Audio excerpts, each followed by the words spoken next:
4부. 안녕하세요. 한번혜입니다.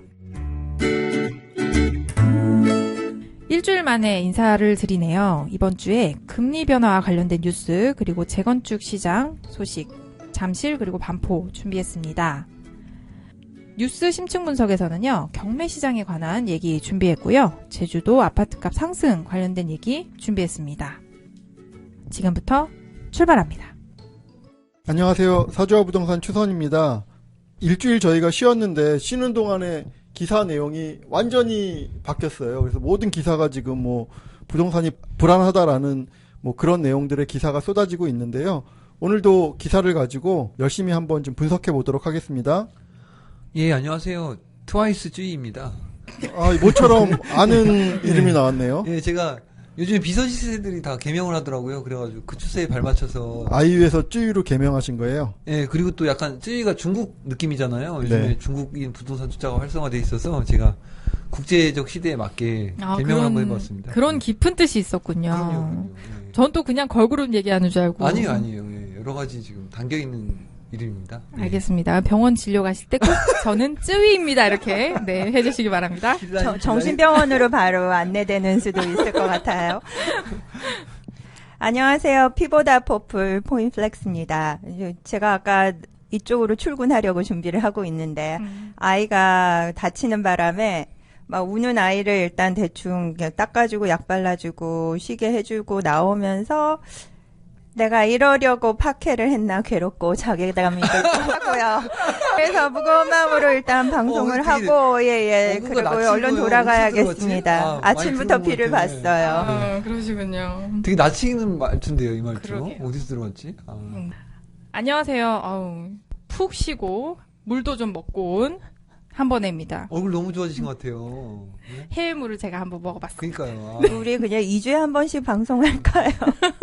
저는 근데 다른 데를 갔는데도 이렇게 자꾸 부동산만 눈에 들어오더라고요. 다른 나라에 그래서 건축은 도대체 어떻게 하고 있는지 저기는 어떤지 사실 제가 아는 분 집에 갔기 때문에 현지인한테 좀 물어봤습니다. 그래서 여기는 어떤가요? 저기는 어떤가요? 자꾸 물어보니까 고함 물어보네요. 건설업하세요. 그럴 수도 있겠네요. 근데 외국에 한번 갔다 오면은 모든 나라가 그렇진 않지만 대부분의 나라에 외국에 갔다 오면은 한국에 돌아와서 참 집 못생기게 지었다 그런 생각이 들 때가 많아요. 저도 그런 생각을 하긴 했어요. 우리나라 저렇게 예쁘게 멋들어지게 지으면 참 좋겠다라는 생각은 했습니다. 하여튼 이번 주 부동산 소식들 조금 어둡고 힘이 빠질지라도 한번 해보겠습니다. 제주도는 좀 밝은 기사예요. 알겠습니다. 예. 먼저 금리 변화 관련된 뉴스 전해드리겠습니다. 미국 주택담보대출 금리 급등, 매달 금리 인상 가능성 85%라는 제목입니다. 도널드 트럼프 당선자가 취임 후 강력한 경기 부양책을 펼 것이란 전망으로 미국의 장기 금리가 급등하고 있다고 합니다. 30년 만기 주택담보대출 고정금리는 4%까지 올랐는데요. 지난 8일 트럼프 당선 이후 일주일 만에 거의 0.5%포인트가 치솟았다고 합니다. 미국 경제 전문 방송인 CNBC는 대출금리가 급등하면서 주택시장이 공황 상태에 빠졌다라고 보도했다고 하네요. 10년 만기 국채금리 역시 10개월 만에 2%를 돌파하는 등 상승세가 이어지고 있다라고 합니다.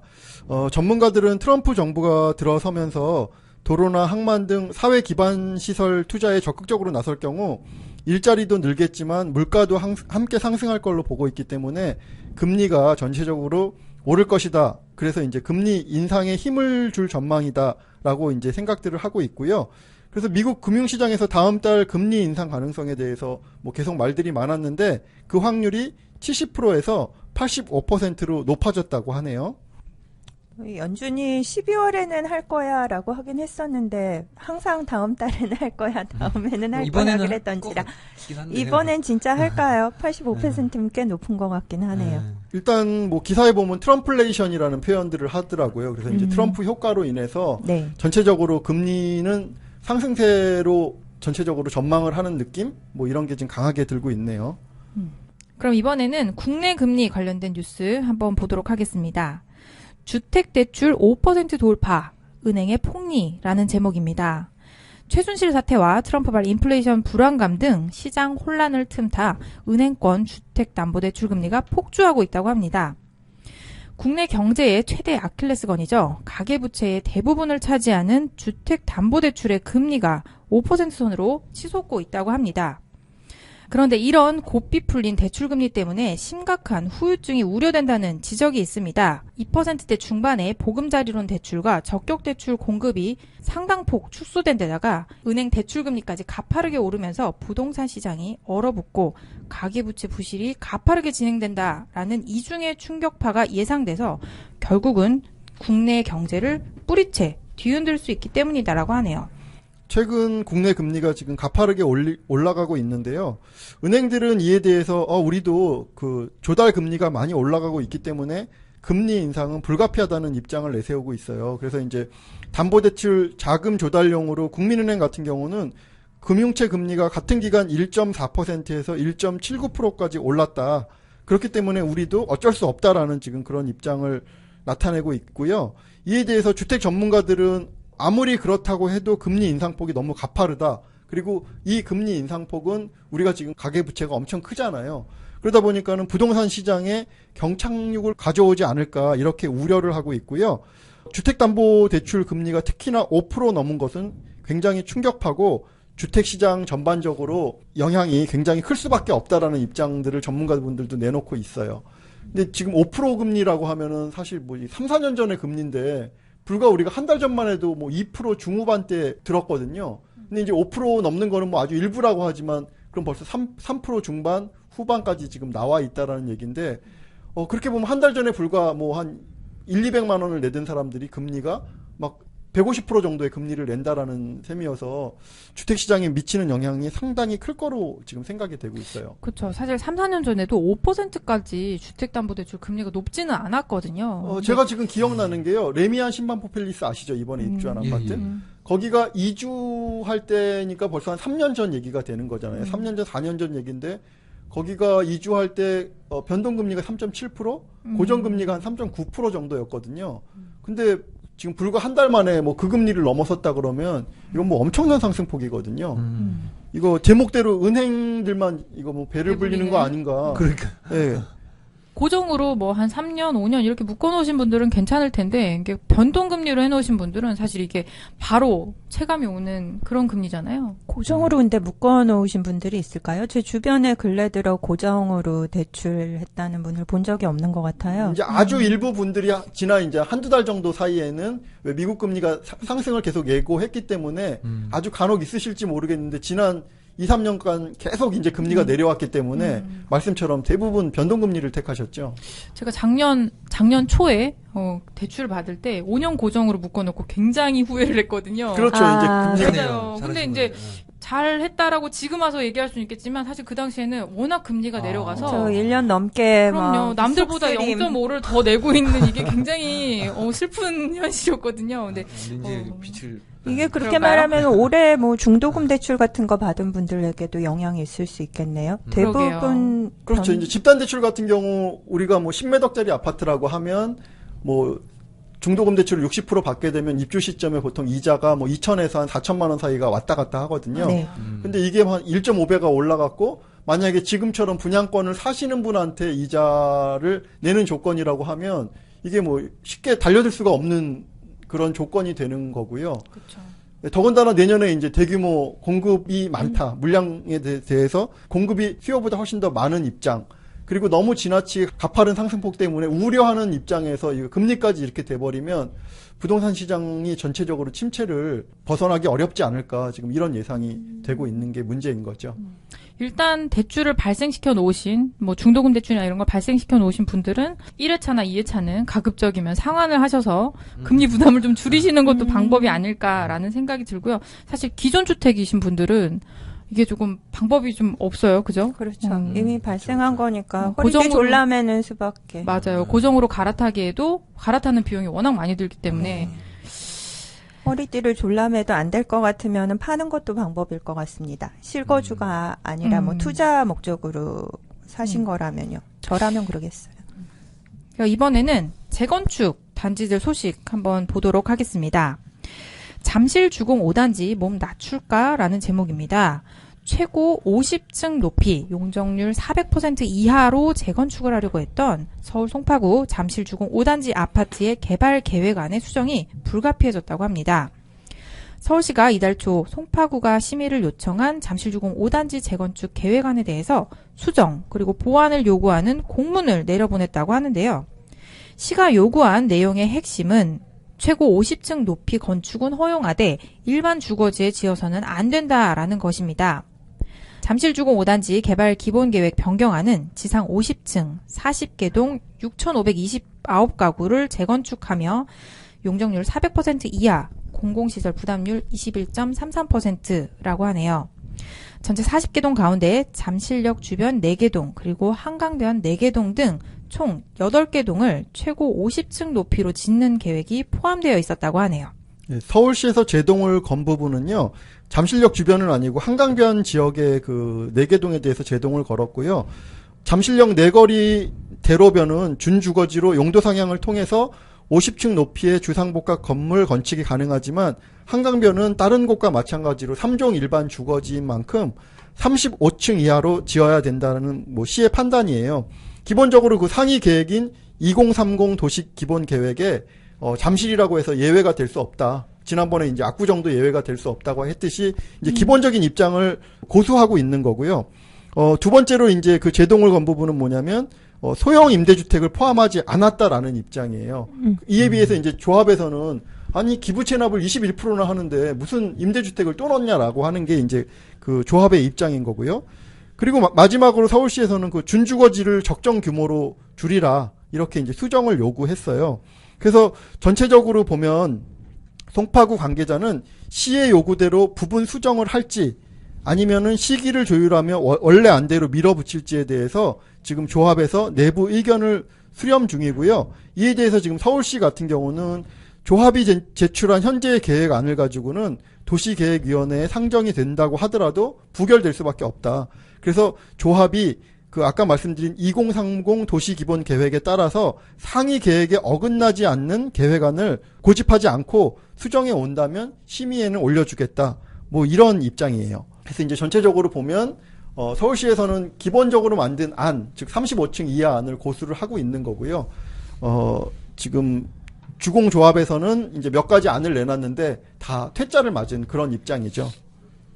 이게 근데 현 조합장이 내세웠던 공약이 무슨 전 세대에게 40평 무상 공급. 상당히 그 거침없는 공약들을 내세우셔서. 에다가, 환급까지 됐었나요? 네. 그랬던 것 같기도 하고, 엄청, 그게 가능하려면은 원래 계획대로 50층을 8동은 지어야지 답이 나올 것 같은데, 일단, 이 50층 고층 아파트는 한강변 4개는 안 된다니까 일단 그거 아웃이고 잠실역 사거리 쪽에 있는 것도 일부 줄여라 그랬으니까 역시 4동 다 오케이는 아닌 것 같고 거기에 근데 지금 그러니까 이제 조합에서는 완전히 그 딜레마에 빠진 게 뭐냐면 그럼 방법은 두 가지잖아요. 서울시의 기본안을 따라서 다시 신청을 하던가 네. 아니면은 이제 서울시장이 바뀔 때까지 기다렸다가 나중에 언제가 될지 모르지만 다시 신청을 하던가 그 안 사이에서 고민을 해야 되는데 우리가 상식적으로 보면은 안을 수정해서 일단 내는 게 맞거든요. 맞지만은 아까 말씀하신 것처럼 어떤 기본적으로 공약을 자기가 내걸었기 때문에 네. 이게 퇴로를 갖다가 끊어버렸다고 해야 되나요? 그 공약과 배치되는 안을 현 조합장이 내걸었을 때는 아니 당신이 기존 조합원들 입장에서는 원래 말했던 것과 틀리지 않나요? 이렇게 따질 수가 있는 거죠. 네. 결국은 이제 그 여파로 인해서 지금 주공 5단지 가격이 상당히 큰 폭의 하락을 기록을 했어요. 아직까지는 호가 수준이지만 그 112제곱 같은 경우는 실거래가 최고가가 아마 15억 2천까지 그 10월 초에 거래가 됐던 걸로 알고 있는데 호가로 보면 지난주까지는 14억 초반대까지 가격이 나와 있었고요. 현재는 13억 5천까지 호가이긴 하지만 그렇게 내려와 있다라고 하니까 전체적으로 한 1억 한 6, 7천 정도의 조정폭이 있었다라고 하면 굉장히 큰 그런 아직 호가상의 변동이지만 굉장히 큰 조정폭이라고 볼 수 있는 거죠. 서울시의 말대로 하자니 수익률이 떨어질 것 같고, 그리고 다음 시장을 기다리자니 또 시기가 지체돼서 또 그만큼 부담이 늘어날 것 같고, 진퇴양난의 상황인 것 같은데요. 11월 실거래가 아직 찍히지 않았기 때문에 좀 더 지켜봐야 될 것 같습니다. 근데 사실 가격 하락은 뭐 잠실만 지금 이런 게 아니고요. 그쵸. 호가가 하락한 거는 뭐 압구정도 마찬가지고 반포도 마찬가지고 아직까지 구체적으로 실거래가 되지 않았을 뿐이지 호가 하락은 전체적으로 있는 것이라서 뭐 잠실만 가격이 떨어졌다라고 말하기에는 그건 뭐 적정하지 않은 표현 같아요. 그거는. 그렇네요. 예. 이번에는 반포 재건축 소식입니다. 반포 주공 1단지 아파트 재건축 변경안 또 보류 해를 넘기나? 라는 제목입니다. 서울 반포지구 한강변 아파트인 반포주공 1단지 재건축 계획안이 또 서울시 도시계획위원회의 심의를 넘지 못했다고 합니다. 지난 7월 첫 심의에서 보류 사유가 교통 기반시설 계획이 미진하다라는 지적이었는데요. 두 번째에도 같은 지적을 받았다고 합니다. 재건축 초과이익 환수제 유예가 만료하는 내년 말까지 관리처분인가 신청을 마쳐야 하는 사업 일정이 빠듯해졌다라고 하네요. 반포주공 1단지 그러니까 1, 2, 4주구죠. 이번에 경관심의안을 또 보류를 결국은 당했는데요. 서울시의 입장은 그 세 가지 정도로 그 압축해서 볼 수가 있어요. 그래서 기부 체납 시설인 한강변 완충 녹지 폭과 한강변 단지를 연결하는 올림픽 대로의 그 덮개공원을 예로 들었는데요. 기존 도시계획상 완충 녹지의 폭은 10에서 20m인데 조합이 가져온 계획에는 폭 40m로 두껍게 되어 있어서 그 폭을 줄이고 덮개공원의 시설을 보강하라는 지적이 있었고요. 두 번째로 그 서울시에서 말하고 있는 거는 이 단지가 워낙 크다 보니까는 한 1km 가까이 그 거리가 되거든요. 그리고 지하철역도 3개를 끼고 있는 대단지여서 향후 재건축 시 교통난이 우려되는 만큼 전체 반포 아파트 지구 차원의 교통 대책이 필요하다라는 의견도 나왔고요. 그 다음에 그쪽에 지금 3차 경남 그리고 23차가 통합 재건축을 하고 있잖아요.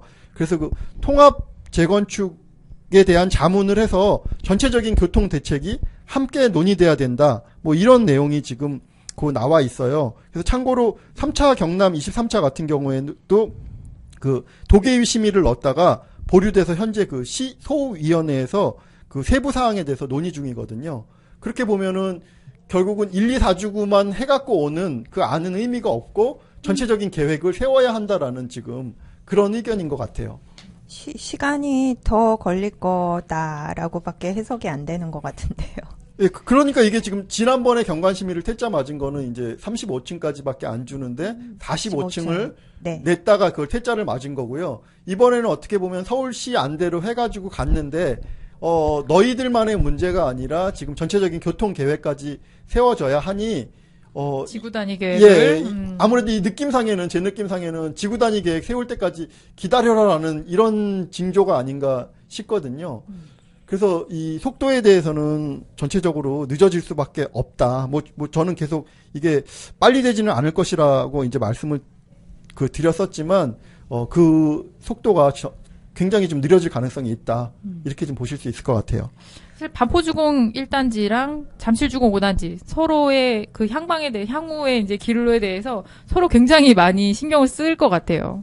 반포주공은 근데 어찌 보면은 드디어 고집을 꺾고 35층을 수렴을 해갖고서는 그래 그럼 너네 기획대로 우리가 해볼게라고 냈는데 다시 퇴짜를 맞은 케이스고. 그렇죠.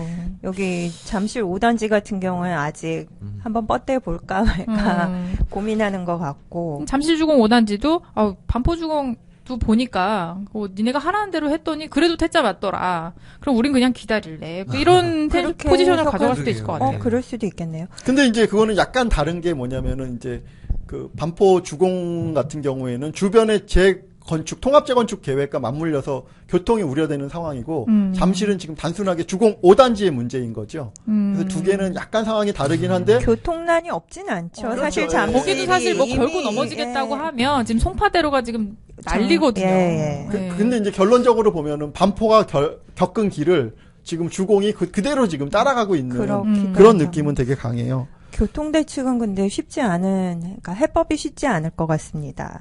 이거 워낙 길이 좁기도 해서 주공 1단지 그쪽이. 그렇죠. 반포 같은 경우에는 도로가 워낙 이제 앞에 4차선인가요, 거기가? 전용 차선에다가 좌회전 차선에다가 그 중간중간에 한 대만 불법 주정차를 해도. 네, 맞아요, 그렇죠. 맞아요. 난리가 나죠. 특히 세화 같은 경우에 그 등교 시간에 장난 아니거든요. 맞아요. 한 대가 세워서 학생을 거기서 잠깐 내린 동안에 그쪽에 줄줄이 서갖고선 기다리는 게. 그러니까 서울시 안을 막연하게 이거 비난할 수가 없는 게 이게 지금 5층이었던 곳이 35층으로 건물이 빽빽하게 들어선다라고 하면은 교통난이 반드시 있을 것 같거든요. 네. 그래서 뭔가 합리적인 교통난에 대한 합리적인 방향을 찾아야 될 것 같긴 해요. 그럴 거면은 아크로 리버파크가 만들어지기 전에 교통 그것까지 다 감안을 했어야 되는 게 아닌가 싶기도 한데요.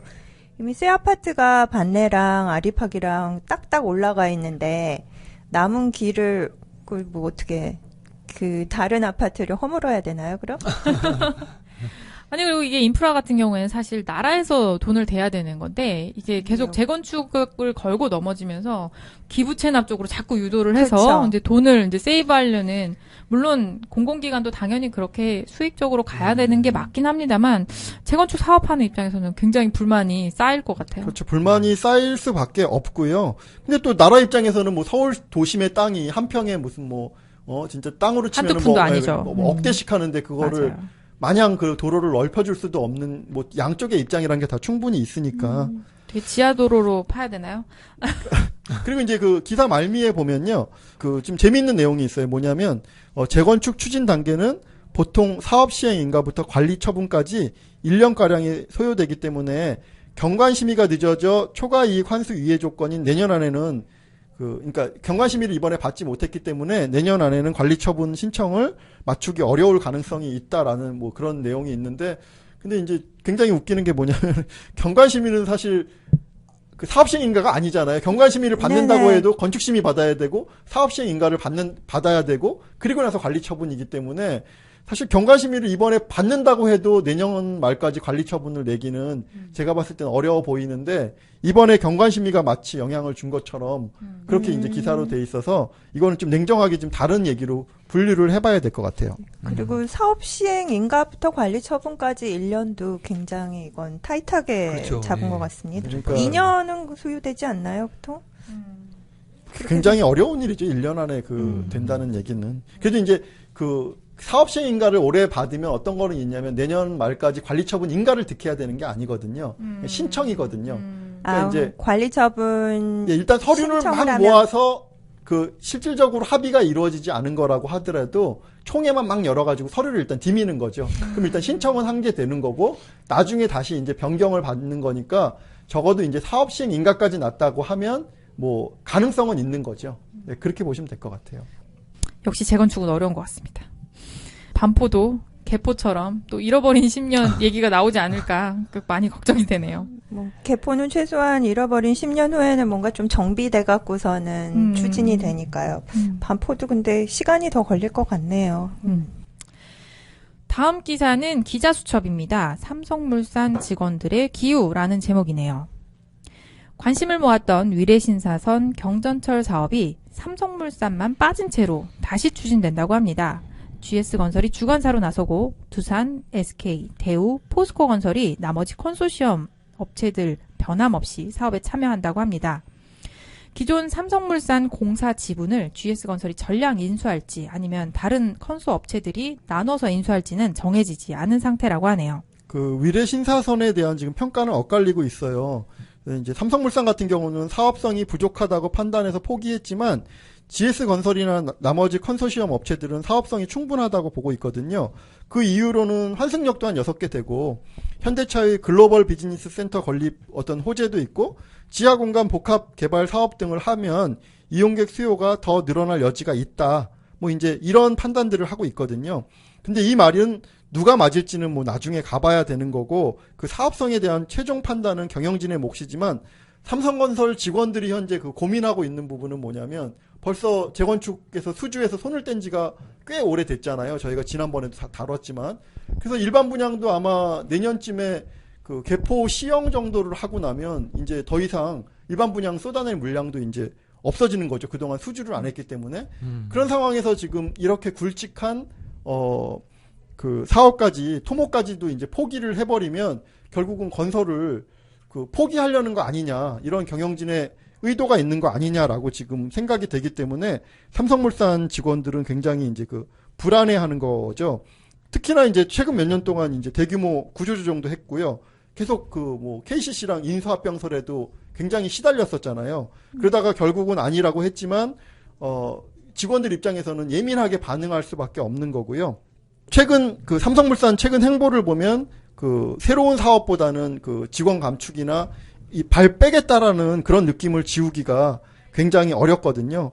그래서 이제 그 기사 말미에는 그 회사의 말처럼 직원들의 기우가 말 그대로 기우였으면 좋겠다라고 이제 기사를 맺고 있는데 이 합리적인 추정 정도로 본다라고 하면 이 발 빼려는 조짐이 상당히 크게 보이고 있는 거죠. 발 빼는 게 어찌 보면 현명한 것 같기도 하고요. 워낙 이게 알짜배기 노선은 맞는데 동시에 이미 상권이 완전히 형성된 비싼 노른자의 땅이기도 하기 때문에 이거를 지하로 다 공사를 한다면은 실제로 건설을 할 때 공사 비용이 어마무시하게 들어갈 것 같거든요. 그렇죠. 민원도 많이 발생할 거고요. 네네. 그걸 하나하나 다 결국 해결하는 게 시간이랑 돈인데 시작을 해도 결국은 뭐 돈 먹는 하마가 될 수도 있고 그런 측면 예.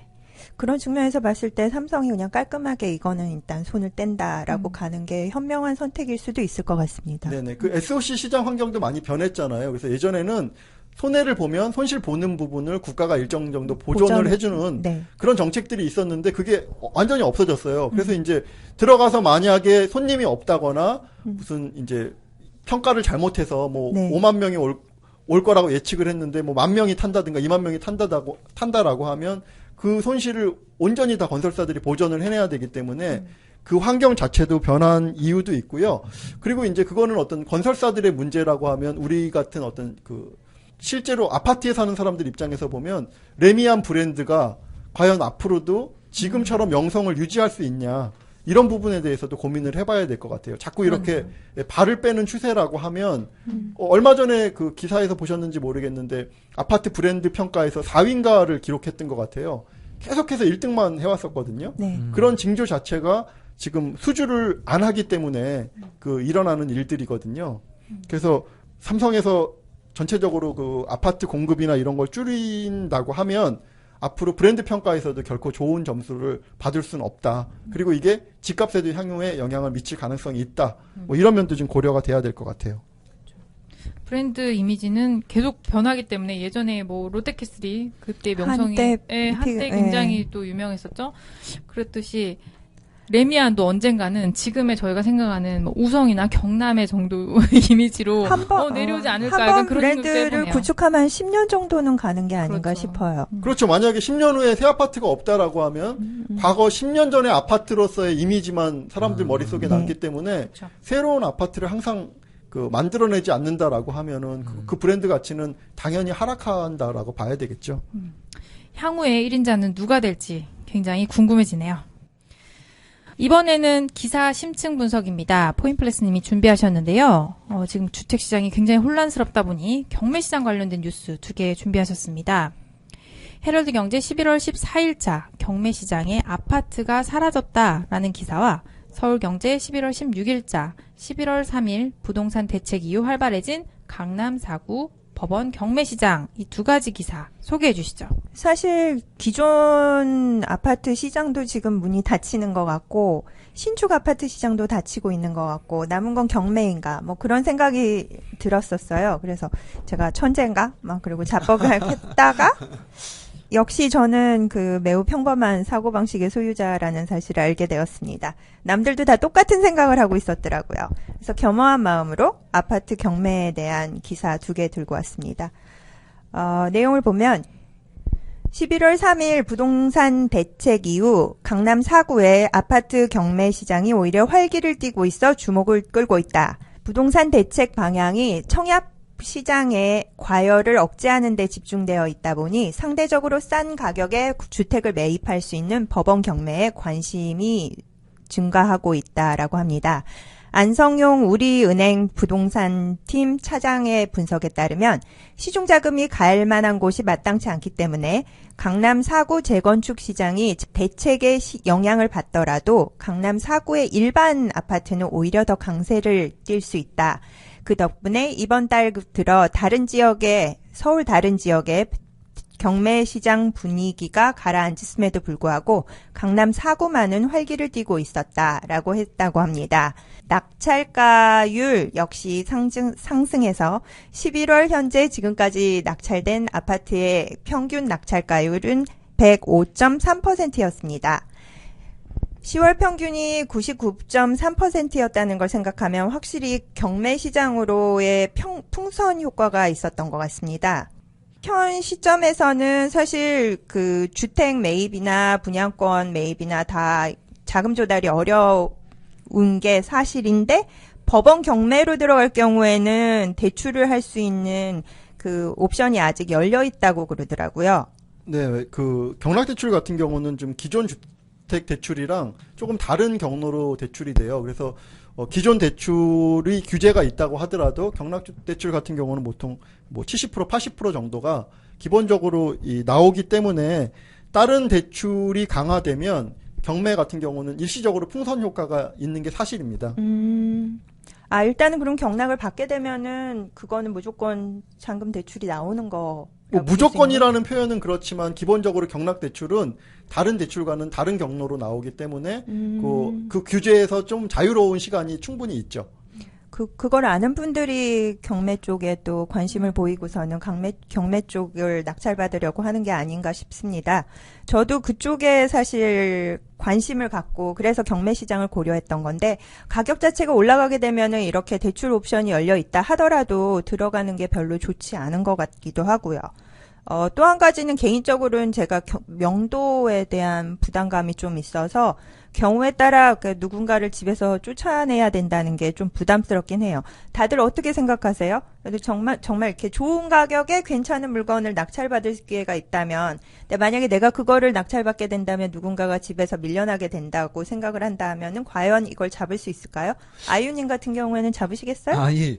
저 같으면 아크로리오파크라면 뭐 가성비가 좋다면 한번 할 생각이 있는데요. 또 이제 명도 같은 경우는 저 명도 전문 추선님한테 부탁드리면 추선님이 명도 전문이셨어요? 추선님이 인터폰에 얼굴만 딱 내밀면 다 나간다고 하더라고요. 짐 싸가지고요. 바로 그래가지고 명도는 명도 전문 업체에게 문의를 하시는 게 좋을 것 같네요.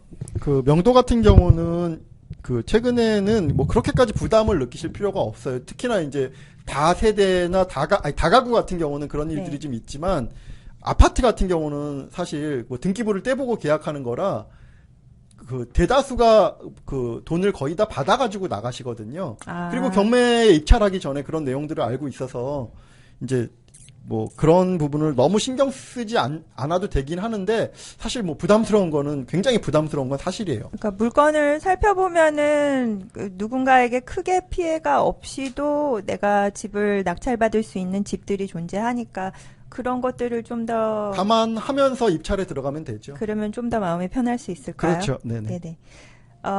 두 번째 기사, 헤럴드 경제 기사는 조금 다른 이야기를 썼더라고요. 요약해보면 경매 법정에서 주택을 찾아보기가 어렵고 특히 선호도가 높은 아파트 물건은 희소하다. 이런 매물은 작년 대비 절반 수준이고 노리는 사람은 늘다 보니 낙찰가율이 계속 높아지고 있고 이런 상황이 내년 상반기까지는 이어질 것으로 전망된다고 합니다. 기사에서 두 군데 정도를 예시로 들었는데요. 그중에 10월 주거시설 평균 낙찰가율이 90%였는데 아파트만 보면 100% 수준이라고 그러거든요. 결국 시세대로 팔렸다라고 볼 수도 있는 건데 상위 10개 물건 중에 고양 삼성지구의 계룡 리슈빌이 감정가의 129%에 낙찰됐다고 해요. 129%면은 감정가 대비 거의 30% 높게 낙찰됐다는 얘기인데 낙찰가 자체가 5억 889만 원이었습니다. 이 낙찰가율만 보고 싸게 샀다, 비싸게 샀다고 말하기는 어려운데 네이버 검색을 한번 해보니까 현재 같은 아파트 같은 경우에 네이버 호가가 5억 3천만 원에서 5억 7천만 원까지 다양하거든요. 이거에 비해서 5억 1천만 원이 안 되는 가격에 샀으니까 이거를 싸다고 생각할 수도 있겠고, 반면에 같은 아파트의 9월달 그 실거래가가 고층 같은 경우에 4억 7,900만 원이었거든요. 이 가격을 갖고만 생각한다면은 오버슈팅한 게 아닌가 싶기도 하고요.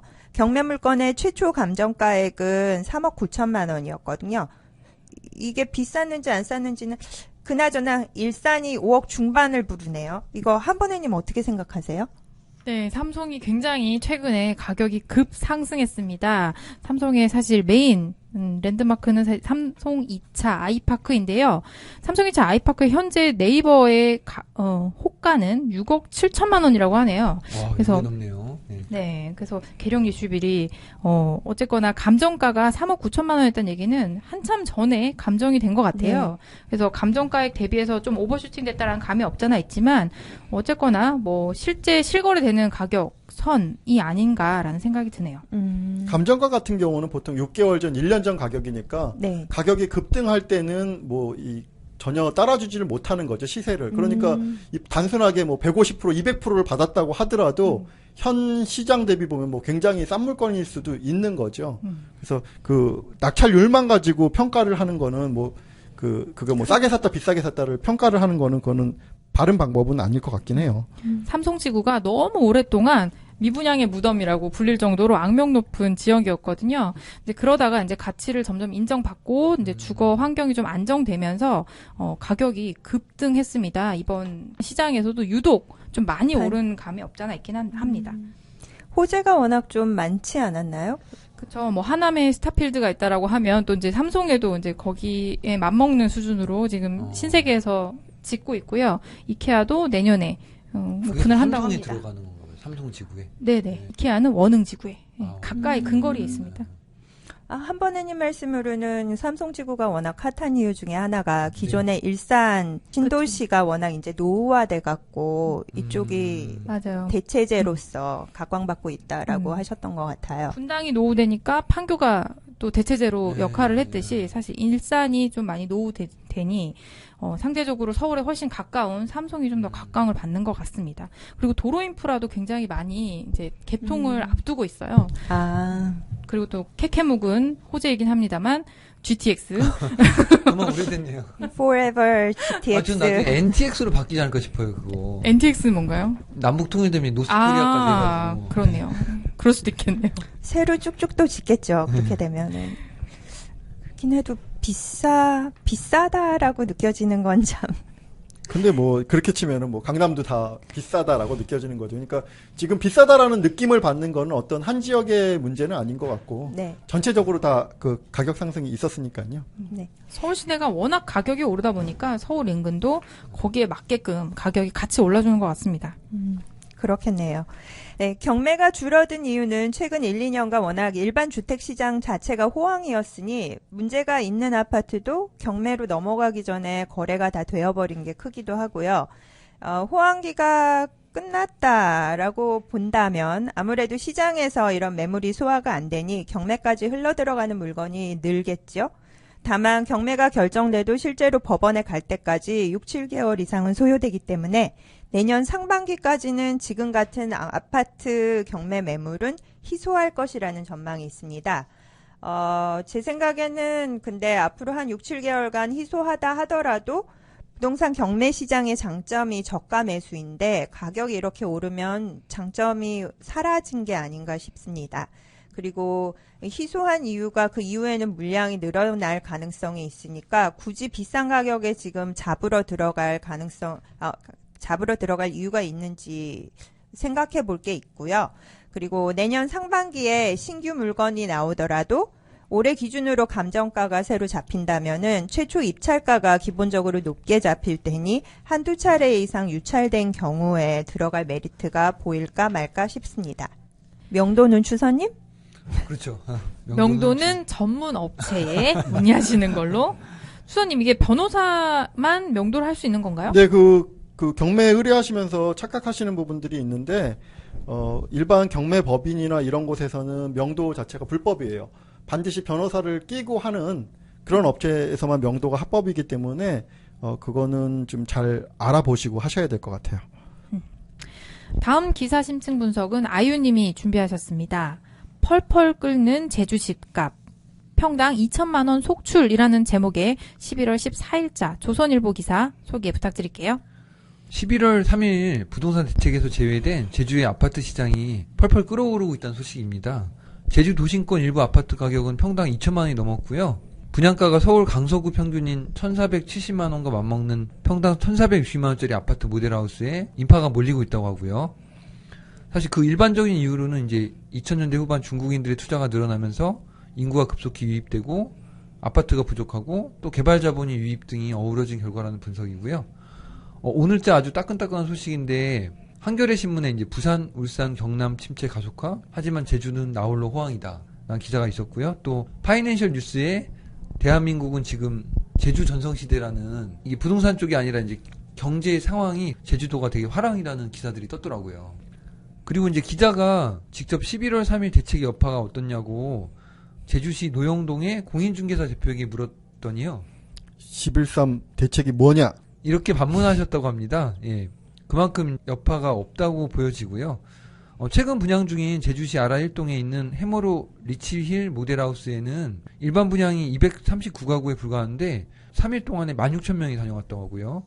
네, 모델하우스 내부에는 굵은 글씨로 무제한 전매 가능이라고 광고가 적혀 있다고 합니다. 사실 국토교통부가 11월 3일 대책에서 주택가격 상승률이 물가 상승률의 2배 이상인 곳, 그리고 청약 경쟁률이 5대1을 넘는 지역 등의 조건 중에 어느 하나만 해당되는 곳을 조정 대상 지역으로 선정했는데요. 제주는 둘 다 해당되는데 제주 국제자유도시 개발이 추진 중이라는 이유로 규제 대상에서 제외됐다고 합니다. 여기서 제주 지역 부동산 전문가이신 제추선님을 모시고 제주 지역 부동산 심층 분석 자료를 듣고 가겠습니다. 최근 1년, 그러니까 2015년 11월에서 2016년 10월까지요. 제주 아파트 값의 평균이 한 9.3%가 올랐다 그래요. 그러니까 같은 기간에 전국 아파트 상승률이 1.3%니까 약 7배가 넘는 그런 상승률을 기록을 했고요. 또 제주 일부 아파트 값은 평당 한 2천만 원을 돌파했다라고 하네요. 그래서 이제 노형동 아이파크 2차 같은 경우는 7억 6천만 원에 거래를 하고 있으며 이를 평당 가격으로 나눠보면 2,170만 원 정도예요. 그리고 이제 재건축이 추진 중인 2도 2동 주공 1차 아파트 같은 경우도 평당 지금 2,000에서 2,200만 원 수준에 거래가 될 정도라고 하니까요. 이 가격은 평균 서울에서도 지금 평균 2천만 원이 넘는 게 강남이나 서초, 송파, 용산, 양천 등 한 5개 구 정도니까 지금 이 정도 구에 맞먹는 가격이 제주도에서 형성되고 있고요.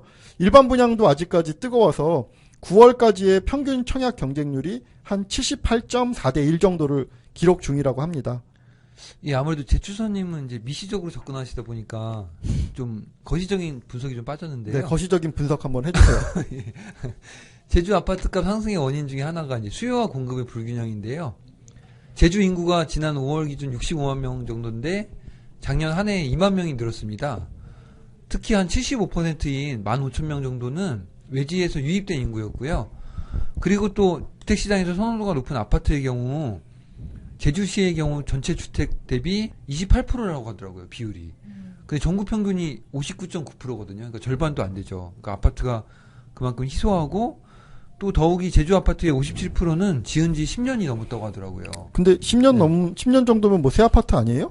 새 아파트죠. 반포 10년 아파트는 다 새 아파트. 새 아파트 취급당하는 데다. 그래 새 아파트라고 말씀을 하시고 있지만 신문기사에서는 이제 노후됐다.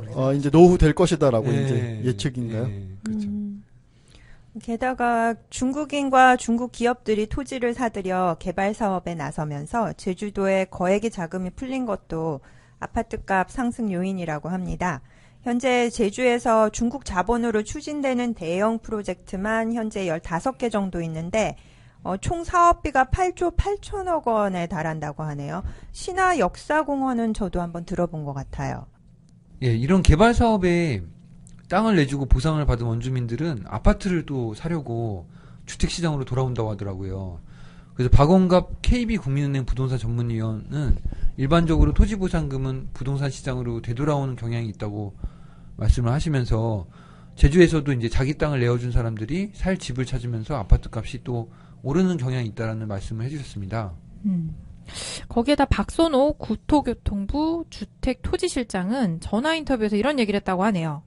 제주 상황을 면밀히 모니터링하고 있고 필요하다면 추가 대응에 나설 것이라고 했다고 하네요. 지금까지 대응한 게 없잖아요. 그렇죠. 제주도는. 이번에 대책에서 빠졌다라는 게 저도 네. 사실은 좀 의아했거든요. 앞으로 할까요? 네. 그리고 지금 5억 이상 그 투자를 하면 시민권을 주고 있죠. 네. 아, 그래요? 네, 그게 이제 사실 사실 빨리 받으셔야죠, 시민권. 제가 왜요? 아, 시민권 있으세요? 왜 그러세요? 내가 외국인이에요, 내가? 근데 사실 지금 물가도 굉장히 많이 올랐고 그리고 그러게요. 그 장벽을 5억으로 하면서 그때 외국 인구가 굉장히 많은 걸로 통계에 잡히고 있다고 하네요. 제주도 전체적인 정책을 손봐야 때는 온 것 같아요. 맞아요. 뭐 얼마 전에도 뭐 성당 살인 사건 같은 그렇죠, 경우도 그렇죠. 있었지만 네. 외국인 범죄들도 많이 늘어나고 해서 그런 전반적인 정책을 조율하고 해야 되는데 문제는 뭐 필요하다면 추가 대응처럼 이렇게 아니란 시각이라는 거죠. 항상 선제적으로 뭔가 정부에서 대응을 해줘야 되는데 뭐 나중에 다 오르고 나면은 뭐 엉뚱한 대책 내놔가지고 찬물을 바가지로 씌우는 이런 현상들이 되풀이되고 있다라는 게 문제인 것 같아요. 맞아요. 예. 남 좋은 일이 되지 않게끔 좀 손을 좀 봤으면 하는 생각이 듭니다. 예, 제가 기사 댓글 중에서 인상 깊었던 두 가지 댓글을 소개해드리면서 마무리를 지을까 합니다. 여기가 실명이라, 예, 우수구님께서 이제 남겨주신 댓글인데요. 가명을 해주세요. 아, 그럴까요? 예. 우구수님께서 남겨주신 댓글인데, 제주도의 집과 땅을 얼마나 소유하고 있는가로 부자의 기준이 바뀌고 있다고 합니다. 제주 불패 영원할 거임. 그래서 찬성 2명, 반대 3명이 지금 저기 달아났고요. 그리고, 3명? 네? 네, 반대 3명? 3명, 죄송합니다. 한글이 네. 서툴러서요. 예. 주변에 보면 많이 사기는 샀더라고요. 일단 아, 그래요? 사놓고 보기도 하고. 김옥현님, 예, 가명이에요, 가명. 펄펄 끓다가 한라산까지 폭발할라. 모든 부분에서 도대체 이게 나라냐. 어디서 많이 들어본 얘기인데요? 예, 모든 이게 부분에 나라냐? 누가 들어가 있는지 참, 예. 이건 찬성 2명, 반대 0명입니다. 예. 정말 폭발할까요? 어떻게 생각하세요? 정부 규제만 없으면 사실은 못 잡을 것 같아요, 이런 열기를. 왜냐면 사람들이 계속 관심이 있고, 이주도 하고 막 중국 자본도 들어오고 그러면. 시민권 이건- 제도도 한 50억으로 올려야 될 것 같습니다. 금액도 올려야 되고요. 필요해요. 예. 5억이 뭡니까? 5억이. 실제 거주가 아니라 네. 집을 사두는 경우에는 예. 뭔가 추가 세금이나 기타 등등을 그렇죠, 외국처럼 그렇죠. 도입해야 되는 게 아닌가 싶습니다. 그 금액 확실히 늘려야 될 것 같아요. 너무 작은 것 같아요. 예. 제주도 제주지만 오늘 방송 모두에 말씀드렸지만 지난 한 주, 2주 동안에 시장이 완전하게 급냉하는 분위기로 들어갔어요. 저희가 뭐 기존에 방송을 하면서 꾸준히 일반 분양 같은 경우도 지금 들어가는 게 맞냐 고민스럽다라고 말씀을 드렸고 계속 그 물량 부담에 대한 얘기도 꾸준히 언급을 했고요. 거기에다가 이제 금리까지도 예상치 못할 정도로 뭐 일주일 사이에 막 0.5씩 올라가는 이런 지금 시장이 나오고 있어요. 거기에다 그동안 가파른 상승에 대한 그런 어떤 부담감, 경제 상황까지도 이게 안 받쳐준다라는 거죠. 그래서 최근에 가격이 조정받자 아직까지도 뭐 이거는 일시적인 조정이기 때문에 매수할 기회다라고 생각을 하시는 분들이 계시는 것 같은데 저는 조금 시장을 더 섣부르게 들어가지 마시고 조정받는다고 해서 뭐 이 가격은 내가 기다리던 가격이야 이러면서 마구 들어가지 마시고 전반적으로 한두 가지 정책이나 이런 것이 좀 돌아섰을 때 매수를 하시는 게 좋을 것 같아요. 당분간은 좀 그냥 시장을 아직까지 안 사신 분이라고 하면 시장을 좀 관조하셨으면 하는 바람이 있습니다. 꼭 그 말씀을 오늘 마지막에 드리고 싶네요.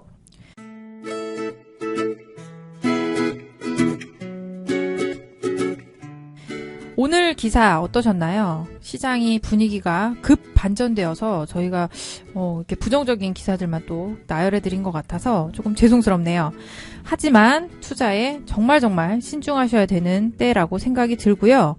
시장이 급냉했다고 관심을 끊어버리시기보다는 시장을 좀 관망하시면서 좀 더 차분히 지켜보시고 내 자산 어떻게 더 관리를 해야 될지 고민을 많이 해보셔야 되는 시점인 것 같습니다. 오늘도 현명한 투자자를 응원합니다. 부동산 4부